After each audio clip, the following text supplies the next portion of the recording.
Avez-vous déjà ressenti quelque chose d'ancien en vous, comme un savoir que vous n'avez jamais appris mais que vous reconnaissez? Ce n'est pas une suggestion, c'est un souvenir. C'est ce qui vous relie aux sages qui, il y a des milliers d'années, connaissaient le langage du corps, de la lumière et de l'âme. Aujourd'hui, après des siècles d'oubli, ces 7 secrets reviennent à la lumière, non pas comme des superstitions, mais comme des clés biologiques et spirituelles pour réveiller qui nous sommes vraiment. Dans les ruines d'un ancien monastère, un parchemin caché par le temps révélait 7 symboles gravés, 7 clés que chaque civilisation, bien que sous des noms différents, avait pratiquées en silence. Le souffle qui ordonne le destin, l'eau qui se souvient, la lumière qui éveille, le silence qui régénère, le son qui façonne la matière, la terre qui guérit et l'amour qui soutient l'univers. Les prêtres égyptiens les ont consignés sur des papyrus secrets. Les yogis himalayens les ont conservés dans des grottes glaciaires. Les chamans andins les ont chantés aux montagnes. Les moines tibétains les ont préservés en silence. Tous sont parvenus à la même vérité. Le corps humain n'est pas une machine, mais un temple, et comme tout temple, il requiert des rites de consécration. Ce sont des codes anciens que la mémoire cellulaire reconnaît instinctivement. 7 portes, 7 clés oubliées mais innées, qui, une fois réactivées, réveillent non pas de nouvelles connaissances, mais une mémoire primordiale gravée dans les os de l'humanité. Le premier secret est le souffle sacré. Maîtriser le souffle, c'est maîtriser le destin. Avant la parole et le feu rituel, le souffle divin existait déjà, seuil entre la matière et l'esprit. Les cultures anciennes reconnaissaient dans le souffle non pas la simple survie, mais l'intelligence divine en mouvement. Dans les temples égyptiens d'Héliopolis, Ka, force vitale, était considéré comme un flux de conscience entrant et sortant à chaque respiration. Dans les Védas, ce même principe était appelé prana, le souffle cosmique qui soutient toute vie.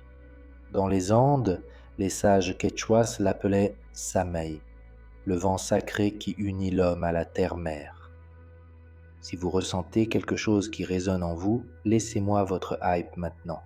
Ce n'est pas un simple geste, c'est une façon de dire que vous êtes présent, que vous dynamisez ce voyage. 3 noms, 3 cultures, une vérité. La respiration est la passerelle entre le visible et l'invisible. Les prêtres pratiquaient la respiration comme un rituel d'éveil, et non comme une fonction mécanique. Ils inspiraient lentement à l'aube, gardant la lumière dorée du soleil dans leur colonne vertébrale, et expiraient, dissolvant les ombres intérieures. Ils appelaient cela le souffle de Ra. Les Grecs ont hérité de cette sagesse. Pythagore enseignait qu'une respiration harmonieuse accorde l'âme à la musique des sphères. Chaque inspiration attire l'ordre cosmique. Chaque expiration libère le désordre intérieur. Ainsi, la pratique du pneuma devint une préparation à la connaissance sacrée. Même les moines du désert chrétien ont redécouvert le pouvoir du souffle dans l'Hésychia, le silence divin. Ils inspirèrent le nom de Dieu, expirèrent le bruit du monde, et dans ce rythme, ils trouvaient la paix qui surpasse toute compréhension. Le secret, à la fois spirituel et biologique, réside dans le nerf vague, canal principal du système nerveux parasympathique. La respiration profonde active son pouvoir régénérateur. Les anciens l'appelaient aura. Aujourd'hui, la science la définit comme un champ bioélectrique, mais son essence reste la même. D'autres études montrent qu'une respiration lente active les gènes de longévité et désactive ceux de l'inflammation. C'est de l'épigénétique vivante. Les yogis le savaient et ont perfectionné le pranayama, l'art de diriger la force vitale par la respiration. La respiration alternée, Nadi Shodhana, équilibre les hémisphères cérébraux. Inspiré par la narine gauche apaise, inspiré par la droite dynamise. Les anciens n'avaient pas d'instrument de mesure, mais ils savaient que la respiration était la clé du système nerveux. Le monde moderne, quant à lui, respire avec peur et hâte, oubliant son rythme naturel. Respirer superficiellement, c'est dire au cerveau ⁇ Je suis en danger ⁇ Cela provoque une tension dans le corps, la production d'hormones de stress, l'affaiblissement du système immunitaire et la maladie. Mais la respiration consciente rétablit l'ordre. Ce n'est pas simplement de la relaxation, c'est un ordre biologique de guérison. Dans les monastères tibétains, la pratique du Tummo, feu intérieur, démontre comment la respiration peut élever la température corporelle malgré le froid himalayen. Des scientifiques ont observé des moines sécher des draps humides sur leur corps grâce à la chaleur produite par leur respiration. Un témoignage d'autonomie biologique et non de magie. Inspirer consciemment, ce n'est pas seulement respirer de l'oxygène, mais aussi une intention. Expirer, c'est libérer la peur et la tension. La simplicité du geste fait sa puissance. Inspirez 4 secondes, retenez votre respiration 7 secondes, expirez 8 secondes. Ce rythme surnommé tranquillisant naturel du corps transforme un état de vigilance en état de guérison en moins de 2 minutes. L'eau, disèrent les anciens, se souvient de ce que l'esprit oublie. Cette vérité était gravée sur les murs du temple de Luxor, non comme un avertissement, mais comme une révélation. Pour eux, l'eau n'était pas un simple élément physique, mais une substance vivante, un témoin silencieux et une mémoire fluide, capable de recevoir et de transmettre des informations subtiles. Toutes les civilisations, d'Orient en Occident, la vénéraient comme une entité sacrée et consciente. Dans le Gange, fleuve considéré comme une manifestation divine, les sages indiens reconnaissaient le flux de la déesse elle-même.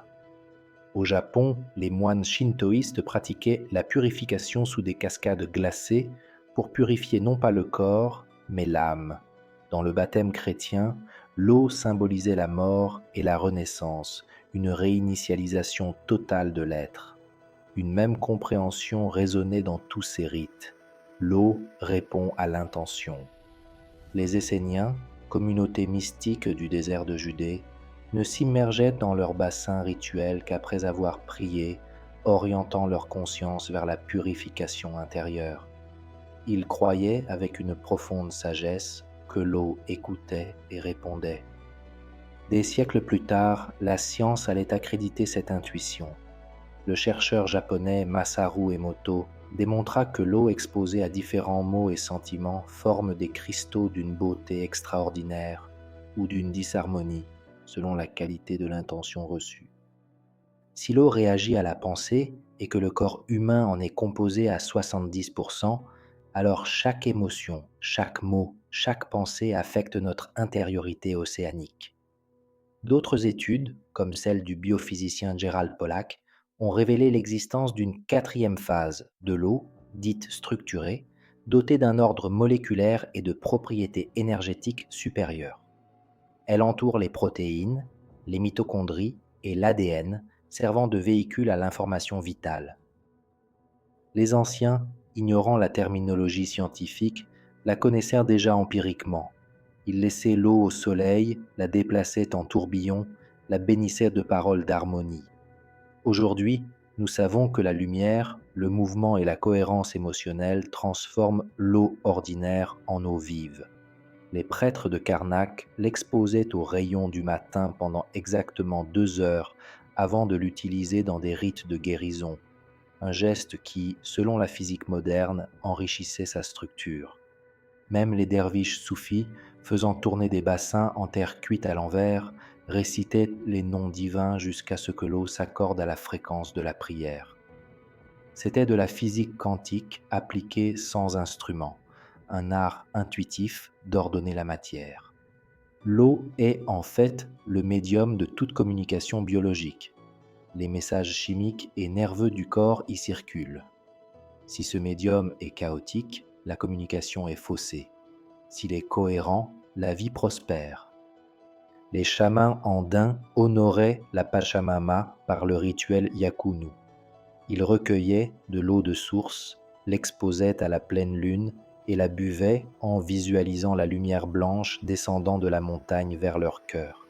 Ils savaient que la Lune, comme le Soleil, module la structure de l'eau grâce à son champ électromagnétique. Aujourd'hui, même la biologie reconnaît que l'eau réagit à ces forces subtiles. Même les rituels de purification par bain et ablution n'étaient pas de simples actes d'hygiène. Les Grecs, dans les temples d'Asclépios, combinaient herbes, sel et prières pour transformer l'eau en un instrument de régénération.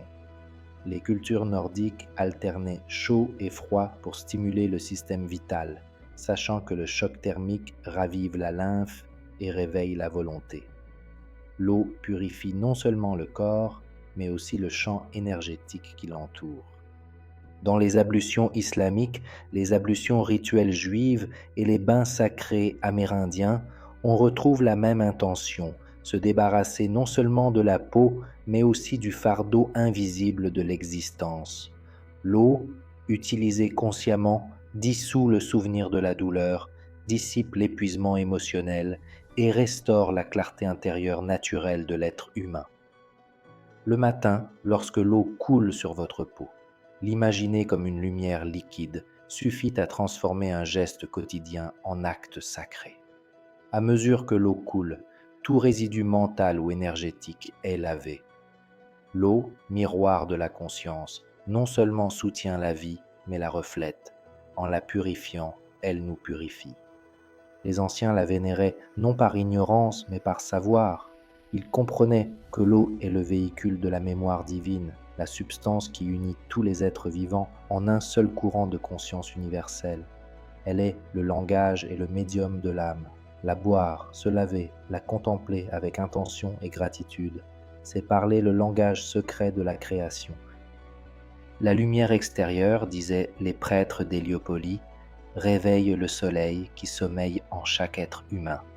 Cette maxime, gravée sur les obélisques de la Cité du Soleil il y a plus de 4 millénaires, n'était pas une simple allégorie poétique, mais la représentation d'une connaissance profonde. Dans chaque cellule du corps réside un microcosme solaire, source d'énergie et de conscience. Les Égyptiens l'appelaient l'œil de Ra. La science moderne le reconnaît dans les mitochondries, source lumineuse de la vie.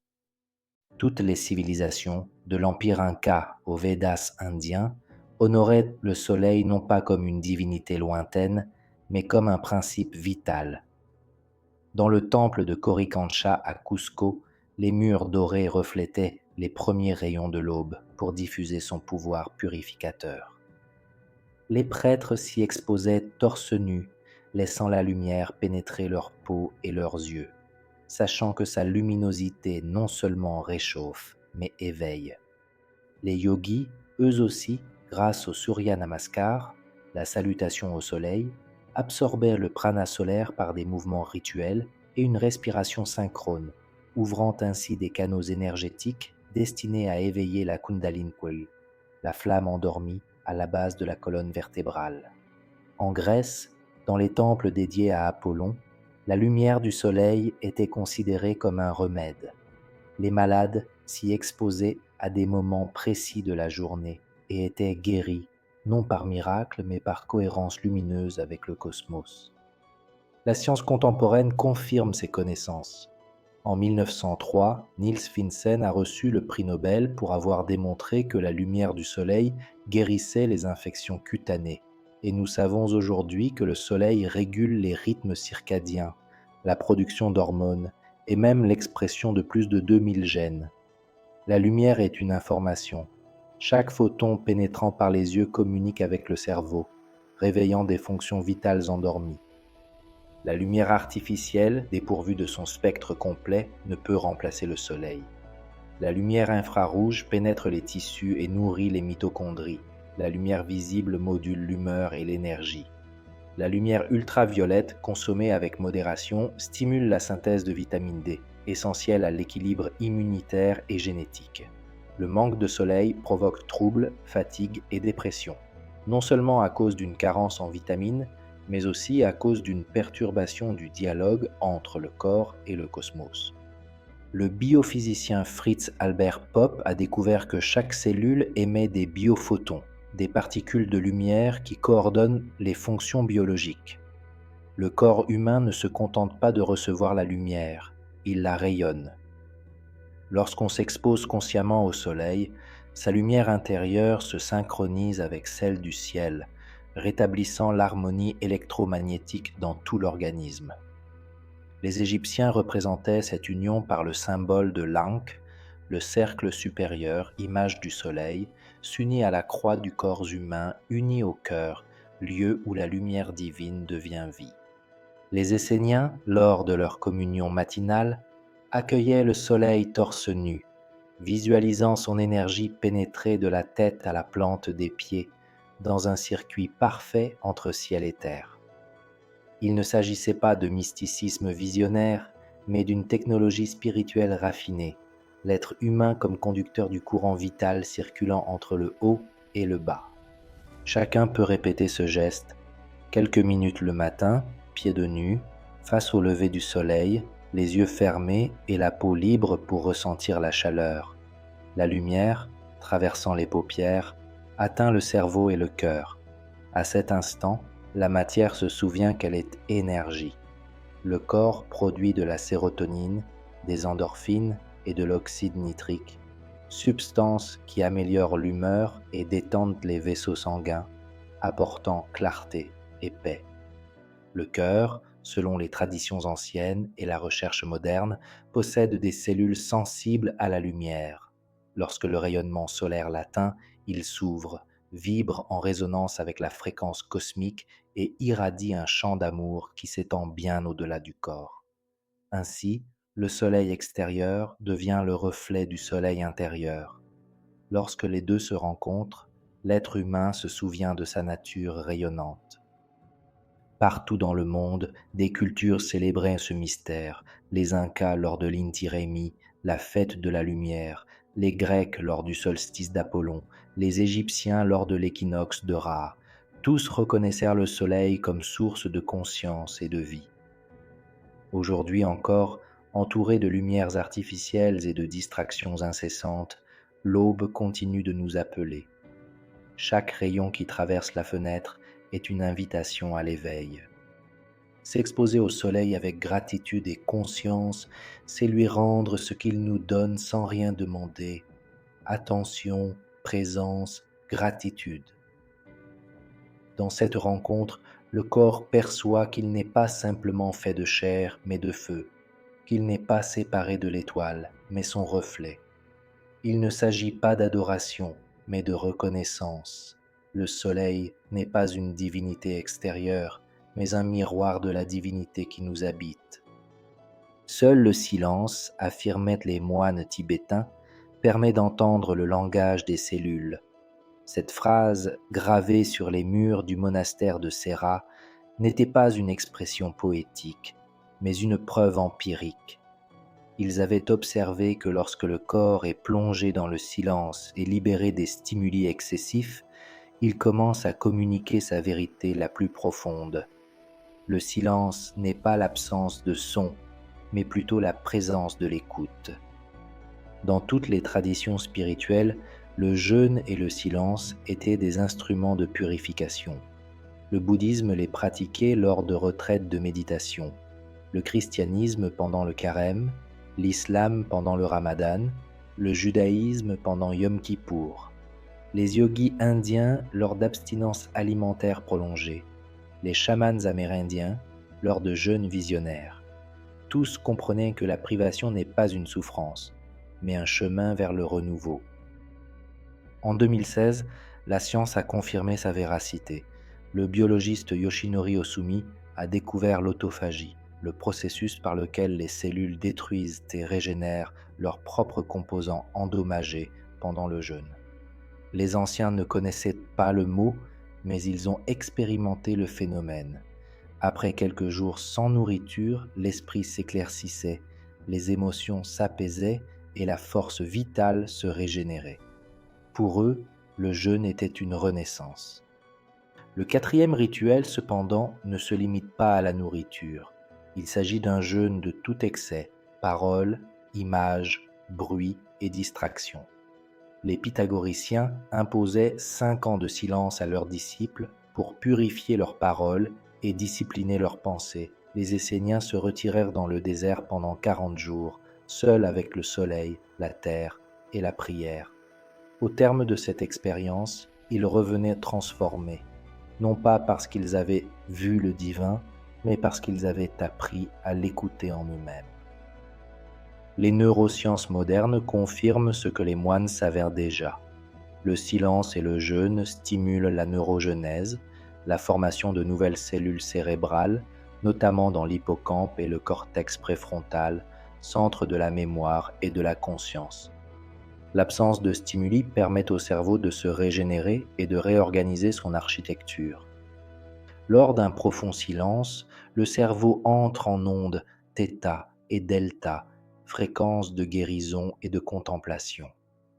Dans ces états, le système nerveux se rééquilibre, le système immunitaire se renforce et les glandes endocrines retrouvent leur harmonie.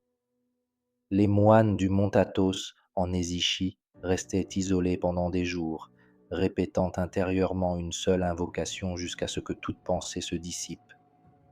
Le silence devenait prière vivante, pure présence. Le silence, contrairement aux apparences, est l'état le plus actif de l'esprit. Tandis que le corps est silencieux, les cellules parlent et l'âme écoute. Des études modernes de médecine fonctionnelle ont montré que 5 jours de jeûne contrôlé régénèrent complètement le système immunitaire, induisant la mort des vieilles cellules et l'activation des cellules souches. La biologie obéit au rythme du silence métabolique. Mais le silence n'affecte pas seulement le corps. Les mystiques soufis enseignaient que toute émotion non résolue laisse un résidu dans l'âme, un sédiment énergétique que seul le jeûne intérieur peut dissoudre. Les maîtres amazoniens parlent de dieta de todo, abstinence de tout stimuli, isolement et sobriété radicale, afin que la conscience, débarrassée du bruit, puisse recevoir une connaissance directe de la réalité. Mais nul besoin de se retirer dans la nature pour redécouvrir la pureté du silence. Quelques heures par jour d'isolement suffisent, sans écran, sans musique, sans parole, sans information. Asseyez-vous, respirez et écoutez votre cœur battre. Lorsque l'esprit s'apaise, un espace émerge qui observe les pensées sans s'y identifier. À cet instant, vous comprenez que vous n'êtes pas le contenu, mais la conscience elle-même. Les moines zen appellent cette pratique zazen, s'asseoir droit et immobile, laisser chaque pensée dériver comme un nuage dans le ciel de l'esprit. Dans cette observation, l'identité construite se dissout, le soi se dissout, laissant place à la pure présence. De là naît une paix profonde qui ne dépend pas des circonstances extérieures, mais de l'absence de résistance intérieure. Le monde moderne nous éduque au bruit, à la hâte et à l'accumulation. Le silence et le vide intérieur semblent mortels. Et c'est en partie le cas. La mort du moi pressé, du moi en quête, du moi qui comble le vide par la distraction. Mais de cette mort naît la vraie vie, la renaissance du moi authentique. Le sage ne jeûnait pas pour souffrir mais pour renaître. Seuls ceux qui gardent le silence peuvent entendre le langage de leur âme. Le son est la matrice de la forme. Avant l'existence de la matière, il y avait la vibration, et de cette vibration naquirent les atomes, les étoiles et les créatures. Toutes les traditions de la planète s'accordent sur ce principe.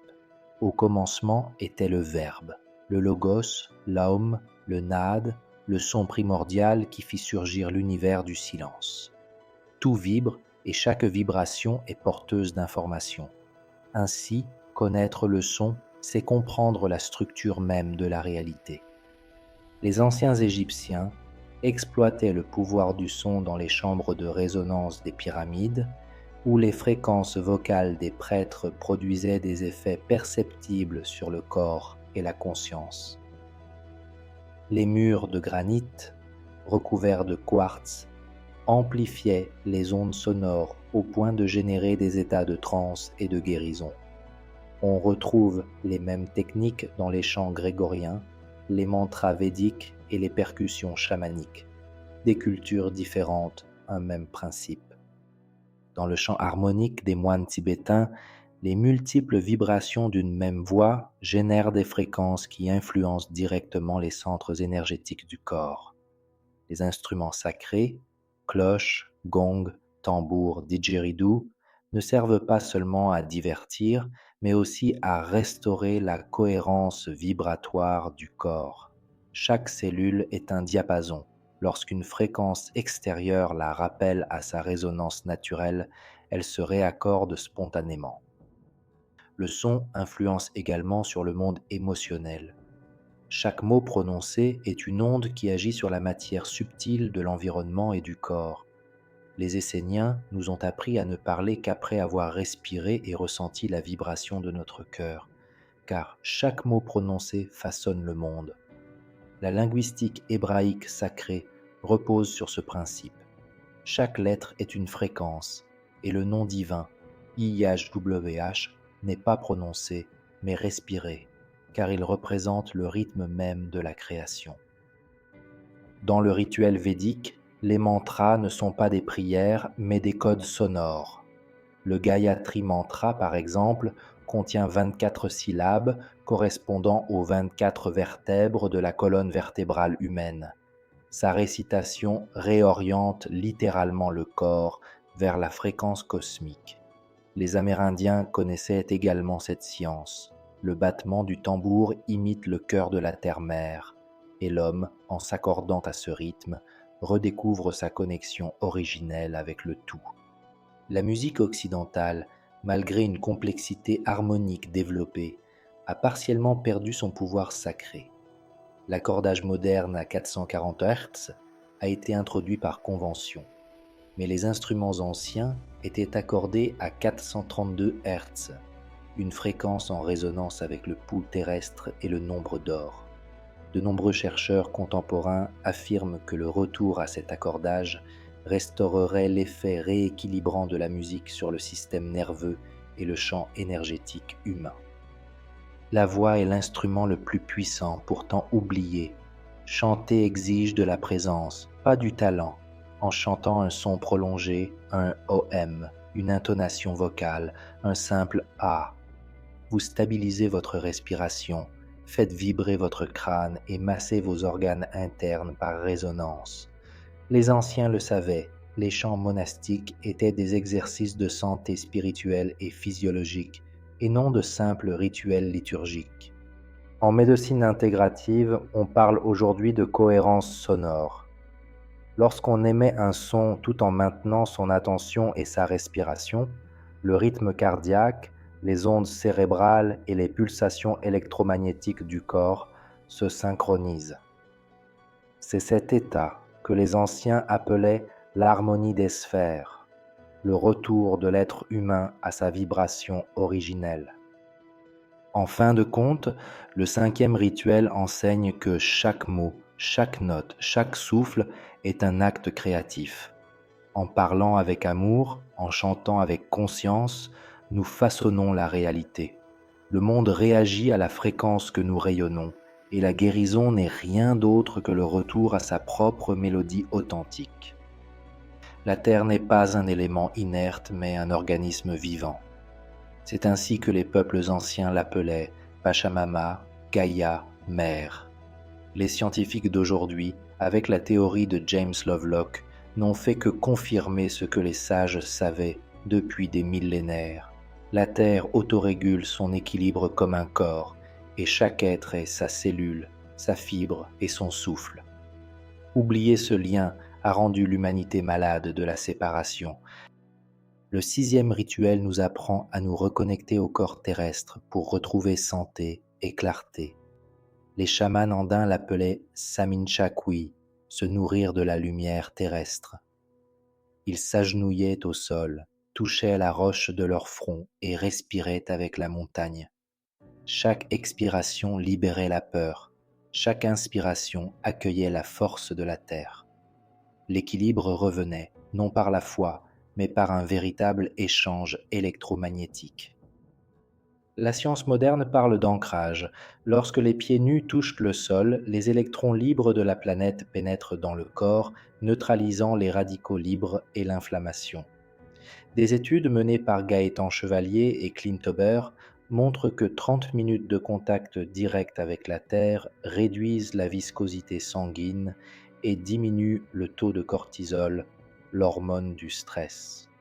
Le simple fait de marcher pieds nus rétablit l'homéostasie perturbée par la vie urbaine. Les agriculteurs, les bergers et les moines, qui vivent en contact permanent avec la terre, présentent une physiologie plus résiliente et un esprit plus stable. Le corps, en contact avec le sol, se réaligne sur la fréquence Schumann, l'impulsion électromagnétique naturelle de la Terre, d'environ 7,83 Hz, la même fréquence que les ondes cérébrales alpha du calme et de la méditation. Les anciens ignoraient les données numériques, mais ils en percevaient les effets.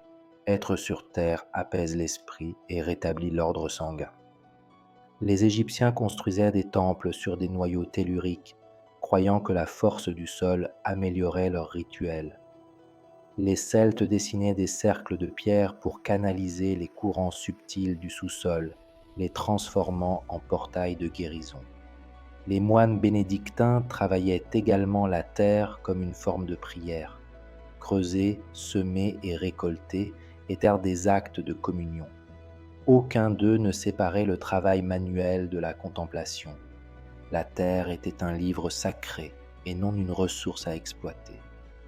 La médecine chinoise parle du chi terrestre, une énergie yin, dense et nourrissante qui monte des pieds jusqu'au cœur. L'homme moderne, isolé par des chaussures et des sols synthétiques, est privé de cette nourriture invisible. Pourtant, quelques minutes par jour suffisent à la rétablir. Marcher dans l'herbe, toucher le tronc d'un arbre, s'asseoir par terre et respirer lentement. Chaque contact rétablit un dialogue ancestral, un courant de vie qui monte et descend comme la sève. La biophysique démontre que le corps humain fonctionne comme une antenne. Les os, les fluides et les tissus conduisent les impulsions électriques et les vibrations. Isoler, c'est perdre sa résonance naturelle et tomber malade. Se reconnecter au champ terrestre, ce circuit se referme et la guérison survient spontanément.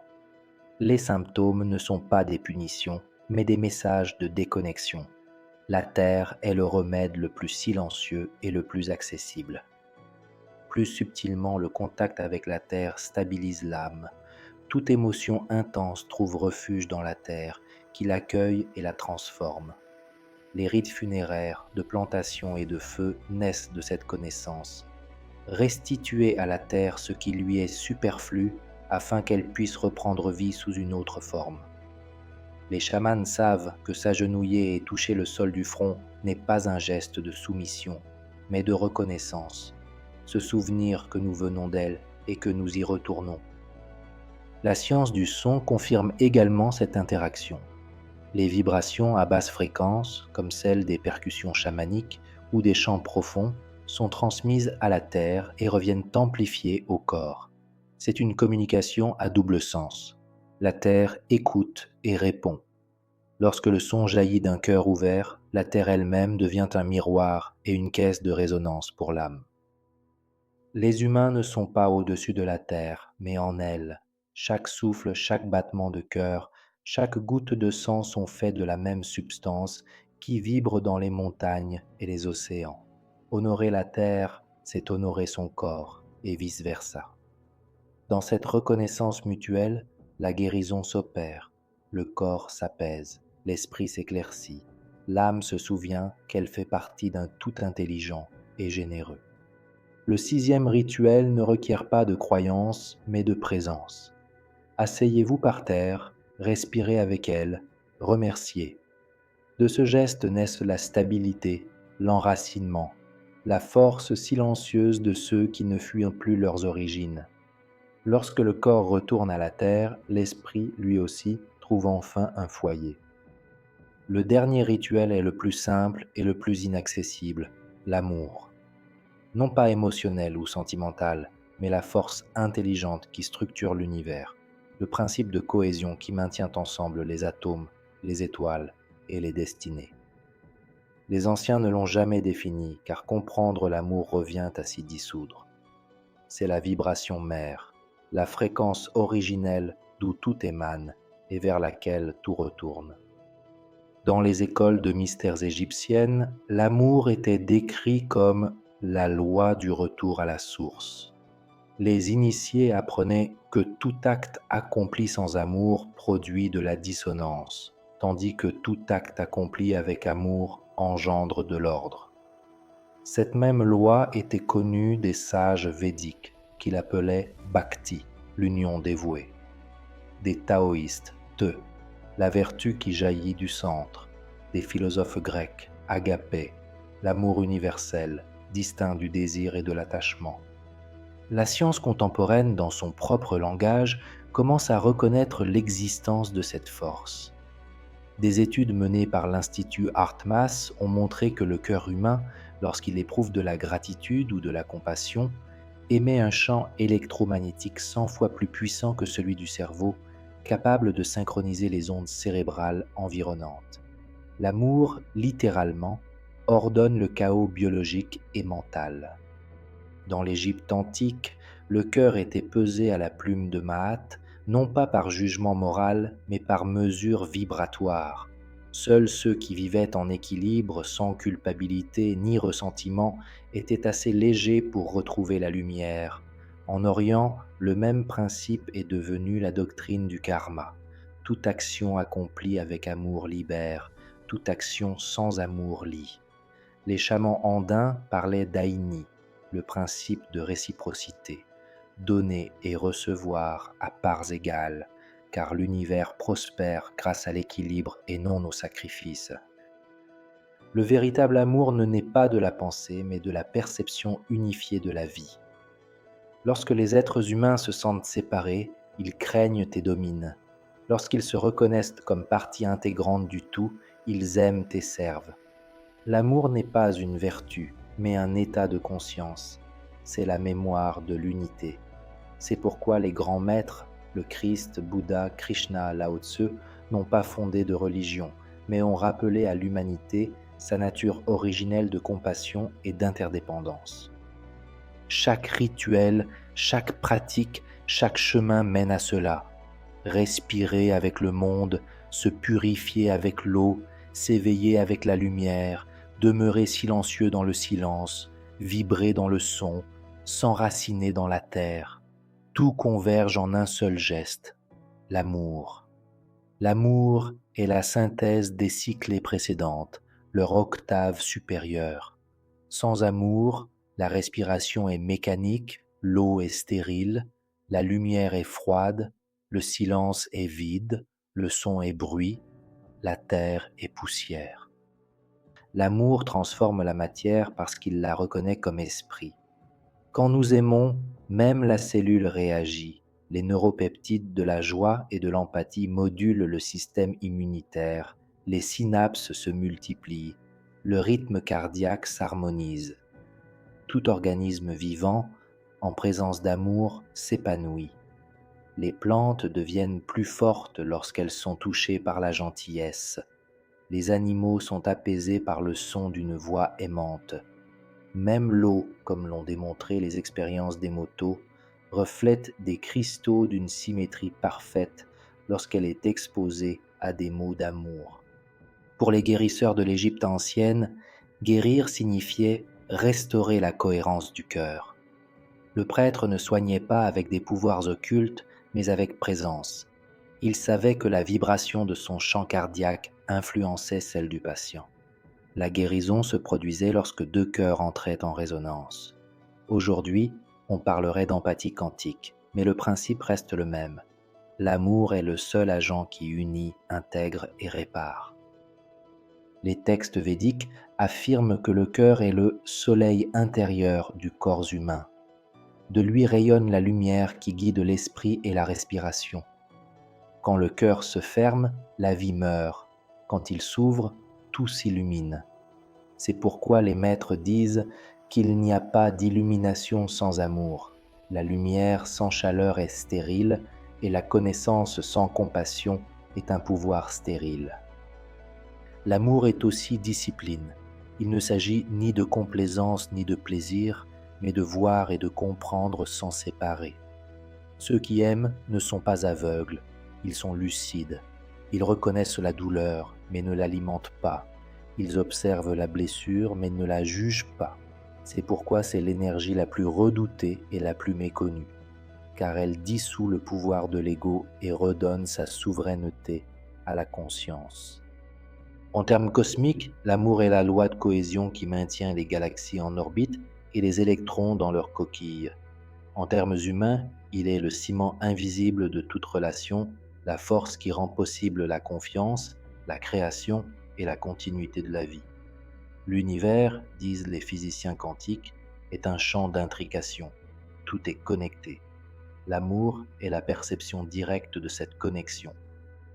Le rituel final ne s'enseigne pas, il se mémorise. Il ne se pratique pas, il se vit. Il commence dans le corps, un souffle, un regard, un contact de la main, et s'étend jusqu'à tout englober. Quand l'amour devient un état de conscience permanent, les rituels deviennent superflus. La vie elle-même est un rituel. Ainsi s'achève le manuscrit des 7 secrets perdus. Il n'offre ni dogme ni promesse, mais mémoire. Il rappelle à l'homme qu'il n'est ni orphelin ni étranger en ce monde, mais participant du souffle éternel qui anime les étoiles et les cellules. Respirer, boire, éclairer, garder le silence, chanter, marcher, aimer. 7 gestes qui, accomplis avec conscience, redonnent à la matière sa splendeur originelle. Le cercle se referme là où tout a commencé, dans le cœur. Là, le souffle rencontre la lumière, le son devient silence, la terre devient ciel. Là, les êtres humains reconnaissent que guérir ne signifie pas changer, mais se souvenir de ce qui a toujours été, un fragment d'éternité qui vibre au rythme universel de l'amour. Tout ce que vous avez entendu n'est pas un mythe ou une philosophie lointaine, c'est la carte pour vous souvenir de qui vous êtes. Respirez, buvez, accueillez la lumière, embrassez le silence, vibrez, marchez, aimez. Il n'y a pas besoin de temple, votre corps est déjà le temple, votre vie est déjà le rite. Si ce message vous a touché profondément, laissez un message. Aimez, écrivez dans les commentaires ce qui vous a le plus marqué. Abonnez-vous à la chaîne et partagez votre enthousiasme. Non pas à cause des algorithmes, mais parce que cet espace est un seuil. Plus nous le franchissons, plus la mémoire du monde s'éveille. Je vous souhaite de vous souvenir, de guérir, de briller. Et n'oubliez pas, ce n'est que le début du retour.